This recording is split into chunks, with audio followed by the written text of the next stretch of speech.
आज के वालिदैन अपनी औलाद को क्या सिखा रहे हैं। बहुत अफसोस होता है, बहुत दुख होता है कि आज तो औलाद की तरबियत से पहले वालिदैन की तरबियत बड़ी ज़रूरी है। कोई शर्म व हया नहीं, कोई ऐसी गैरत का मामला नहीं, कोई इंसानियत नहीं। औलाद की तरबियत करने की बजाय हम उनको भी उल्टे रास्ते दिखाते हैं।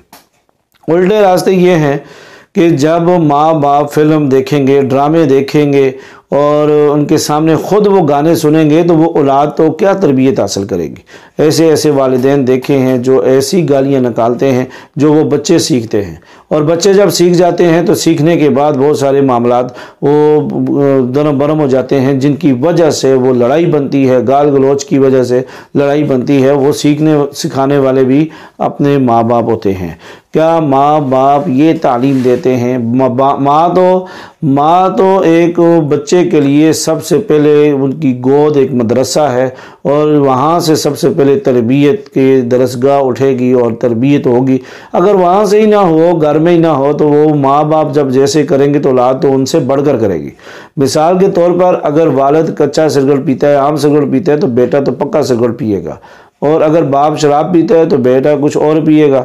तो ये चीज़ें हैं, इसलिए कोशिश करें इन मामलात को देखें, अपनी औलाद की अच्छी तरबियत करें। ये ना हो कि क़यामत वाले दिन आप अपनी औलाद के मुजरिम हो। ये आप पे फ़र्ज़ है। अगर आप अपनी औलाद की अच्छी तरबियत करते हैं, वो आपके लिए सदका जारिया है। अगर आप अपनी औलाद की अच्छी तरबियत नहीं करते तो आप ये सोचना छोड़ दें कि वो आने वाले वक़्त में आपको सुख देंगे, और आने वाले वक़्त के अंदर अगर आप फौत हो गए, दुनिया से चले गए, तो आपकी कब्र पे आके फातिहा पड़ेगी।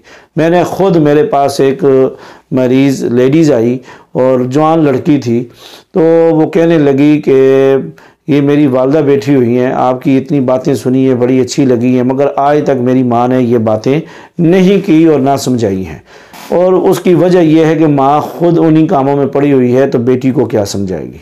तो इसलिए मैं कहने का मतलब यह है कि अपनी औलाद की तरबियत करें, अपनी औलाद के सामने कोई ऐसा अमल न करें जो उनकी तरबियत के अंदर खलल पैदा हो, तरबियत ख़राब हो।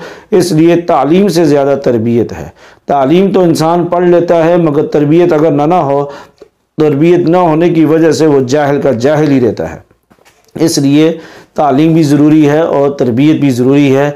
और आजकल के वालिदैन को अगर देखें तो मैं कहता हूँ पहले उनकी तरबियत की जाए, फिर औलाद की जाए।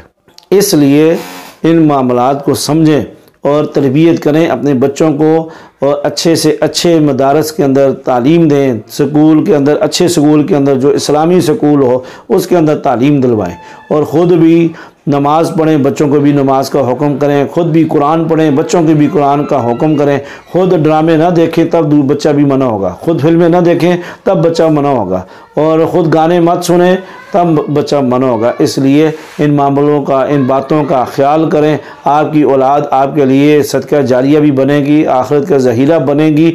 दुनिया में भी सुकून होगा और आखिरत में भी सुकून होगा। अगर आप ख़ुद इन बातों पे अमल नहीं करते तो फिर अपनी औलाद से आप खिदमत वाले मामलात को भूल जाएं, और ये ना कि ये समझें कि ये आपकी खिदमत करेंगी या आपको ठुड्डे मारेंगी, और आपके कोई भी खिदमत करने वाला, कोई भी औलाद, कोई भी बेटी, कोई भी बच्चा नहीं होगा। फिर आप सर पे हाथ रखेंगे कि हमने इनकी तरबियत नहीं की, हमारी तरबियत के अंदर ये मसला मसाइल है, ये फ़र्क है, इसलिए ये मामलात बने हैं। तो इससे बेहतर है कि तरबियत आप अच्छी करें। ज़िंदगी के अंदर अगर आपने तरबियत अच्छी की होगी, अल्लाह के फजल व करम से वो औलाद आपके लिए सदका जारिया बनेगी, फरमाबरदार बनेगी और अदब व एहतराम करने वाले बनेगी। आपको छोड़कर पूरी दुनिया के अंदर वो ऐसे बच्चे होंगे कि वो फरमाबरदार बनेंगे अगर आप उनकी तरबियत करें।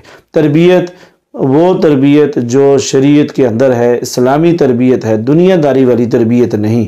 अगर दीन इस्लाम वाली तरबियत करेंगी तो आपका बच्चा बहुत कामयाब इंसान बनेगा और आपका फरमाबरदार बनेगा। इसलिए इन मामलों को आप देखें और अपनी भी तरबियत का देखें और अपने बच्चों की तरबियत। इसलिए अगर बाप टिकटॉक देखेगा तो बेटा भी टिकटॉक देखेगा, बेटी भी टिकटॉक देखेगी। बाप टिकटॉक बनाएगा, आजकल के तो वालिदैन खुद टिकटॉक बना रहे हैं, और वो बड़ी बड़ी उम्रों के, बड़ी बड़े उम्रों के अंदर वो टिकटॉक बना रहे हैं। तो ये बताएं वो बच्चे क्या हरकतें करेंगे, वो बच्चियाँ क्या करें, कर रही हैं, और हम उसको रोक नहीं सकते। हम मजबूर हैं, लाचार हैं।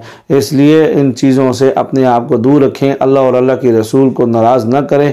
ये ना हो कि हम दुनिया में भी परेशान और आखिरत में भी परेशान हो। अल्लाह ताला हमें दीन पर अमल करने की तौफीक नसीब फरमाए। आमीन वल्हम्दुलिल्लाहि रब्बिल आलमीन।